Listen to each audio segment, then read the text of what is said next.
بسم الله الرحمن الرحيم. خلق الله سبحانه وتعالى لنا الفجل وهو على نوعين، أبيض وأحمر، يعني قشرته حمراء لكن هو في الأساس في الداخل أبيض ويحمل أوراق. يفضل ألا ترمى أوراق الفجل. الفجل بشكل عام هو غني جدا بفيتامين سي ومضادات الأكسدة الحيوية، وهو مفيد ويعالج مرضى ضغط الدم المرتفع، إذ يعمل على تخفيض ضغط الدم. اللي عنده ضغط دم مرتفع يفضل أن يأكل الفجل في صحن السلطة أو لوحده بشكل مستمر. الفجل لا يسبب غازات. الفجل يعمل على تفكيك بقايا الطعام القديم وأحيانا المتحجر في ثنايا القولون، مما يجعل هذا التفكيك يطلق غازات حتى يدلل ذلك على خروجه من الأمعاء، وعندما ينظف القولون تماما يتوقف إطلاق الغازات. الفجل أنصح كل إنسان بأن يأكل الفجل بشكل مستمر، خاصة في فصل الشتاء عند وجود زكام أو إنفلونزا في داخل البيت، لأن من يأكل الفجل يحميه الله من العدوى بفضل الله أولا، ثم بسبب أكل الفجل، لأن الفجل يقتل أغلب الجراثيم والبكتيريا المتواجدة في الحلق. وبالتالي اللي يأكل الفجل وأمامه شخص عنده زكام لا يستطيع هذا الشخص أن ينقل له العدوى، لأن 6 ساعات متواصلة تستمر إطلاق طاقة الفجل عبر أنزيمات معينة ومتلازمة تحافظ على صحة الحلق وتقتل هذه البكتيريا. لدرجة حتى في سابق الأوان، يعني منذ فترة قديمة جدا ومئات السنين، كان أجدادنا يعالجوا الزكام، الربو، ضيق النفس بأكل الفجل أو حتى بعصير الفجل. كان يعصروا الفجل بدقوه كده وسط شاش وبياخذوا عصيره وبيعطوه للي مصاب بالتسمم أو اللي مصاب بالتهاب الحلق أو اللوزتين أو البلعوم. الفجل يحسن شهية الطعام وبنفس الوقت يساعد على حرق الدهون ومفيد للرشاقة بنفس الوقت. الفجل مفيد جدا للسعال وآلام الجهاز التنفسي، مشاكل الأعصاب، ضعف الأعصاب، فقر الدم، النقرس. كل إنسان معاه نقرس، تورم في القدمين، أنصحه بأن يأكل الفجل بشكل يومي، لأن أكل الفجل بشكل يومي يساعد على حل وإذابة البلورات والأملاح المترسبة على الركبتين وعلى مفاصل القدمين في الأسفل بفعل وجود مادة النقرس، وبالتالي الفجل يعمل على إيش؟ على حرقها بشكل تام. أيضا الفجل مطهر للديدان بشكل جيد. اللي عنده ديدان خاصة الأطفال إذا أكلوا الفجل يساعد على قتل الديدان في داخل هذا الجسد.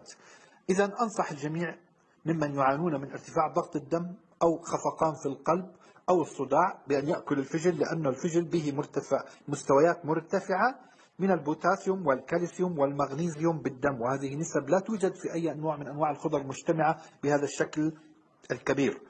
الفجل مفيد للكبد. يساعد الفجل على تنظيف الكبد من سموم الأدوية القديمة. كل إنسان عنده آخذ كورتيزون، أدوية كيميائية، أدوية صداع، أي أدوية كانت عنده سموم أساسا في الكبد، إذا تناول الفجل لفترة يعني ممكن تتجاوز 45 يوم ضمن صحن السلطة مع ورقه أو بدون صحن السلطة بشكل حر، مع أنه حار لكن مفيد، يساعد هذا على تنظيف كبده من جميع أنواع السموم اللي أخذها خلال فترة طويلة بإذن الله تعالى. الفجل يساعد على إنتاج خلايا الدم الحمراء، خاصة الفجل الأحمر. الفجل مدر للبول، يعني اللي عندهم مثلا حصر بول يأكل الفجل. يساعد الفجل بالقضاء على حرقان البول، اللي عنده التهابات مسالك بولية، عنده حرقان بعد البول، يأكل الفجل، بعد فترة بإذن الله يزول هذا الحرقان. أيضا الفجل يعمل كملين، اللي عنده إمساك الفجل يفيده بشكل كبير وشكل فعال. أيضا مرضى السكر، أنصح كل مريض سكري أن يدخل الفجل في طعامه بشكل يومي، لأن أكل الفجل يساهم في تنظيم مستويات السكر في الدم، بل يعمل على تخفيض سكر الدم بشكل تدريجي، يومي يومي يومي يومي وهكذا. لذلك أنصح كل إنسان أن يأكل الفجل لدي إصابة بمرض السكر. أيضا الفجل زي ما ذكرنا بأنه يقتل الجراثيم والبكتيريا المختلفة، خاصة إذا كنت في داخل غرفة مغلقة وبها مرضى الزكام. الفجل يساعد على تخفيف الوزن، أنصح كل من لديه لا سمح الله سرطان والله يشفيه ويعافيه أن يأكل الفجل بشكل يومي مع ورقه، لأنه أكل الفجل مع ورقه من أفيد ما يمكن لمرضى السرطان، خاصة سرطان الرئتين، سرطان الرحم، حتى اللي عندهم تكيس على المبايض عليهم أن يأكلوا الفجل، لأن الفجل يعمل على إذابة هذا التكيس بشكل تدريجي، كما يعمل على إذابة البلغم في التجاويف الأنفية. إذا الفجل ليس نحن يعني نراه في الأسواق بأنه هذه المادة الرخيصة السهلة اللي ممكن ما تكون فيها تلك الفوائد، بالعكس يحمل الفجل منجم، بل صيدلية نباتية متكاملة للإنسان خلقه الله وأودع به أسرار عميقة، أسرار كبيرة في داخل الفجل. لكن أنصح بغسل الفجل بشكل جيد، يعني ينقع بماء وخل قليل، خل تفاح قليل، ومن ثم نغسله وبنرجع بناكل الفجل مرة ثانية. أنصح بأكل أوراق الفجل، لا ترموا أوراق الفجل ولا عيدان الفجل. أوراق الفجل غنية جدا بمادة الكالسيوم والمغنيسيوم، أيضا تعمل على تخفيض ضغط الدم. أوراق الفجل تعمل على تخفيض السكر، تعمل على تقوية القلب، تعمل على تنظيف الكبد، تعمل على تنشيط المرارة. حتى اللي عاملين إزالة مرارة مفيد جدا لهم ورق الفجل مع الفجل، لأنه يعمل جزئيا عمل المرارة. تخيلوا يعني سبحان الله على الخلق من المادة الخضرية. الفجل مفيد جدا لكل إنسان يعاني من الاكتئاب، الإرهاق، التعب، الكسل، الخمول، ضعف الذاكرة، ضعف الأعصاب، تلاسيميا، المنجلي. كل من لديهم مرض التلاسيميا والمنجلة عليهم بتناول الفجل بشكل يومي. ينبغ الفجل بشكل صحيح، ولا يولد غازات إلا فترة بس محدودة كم يوم، ثم لا ما عاد يولد غازات.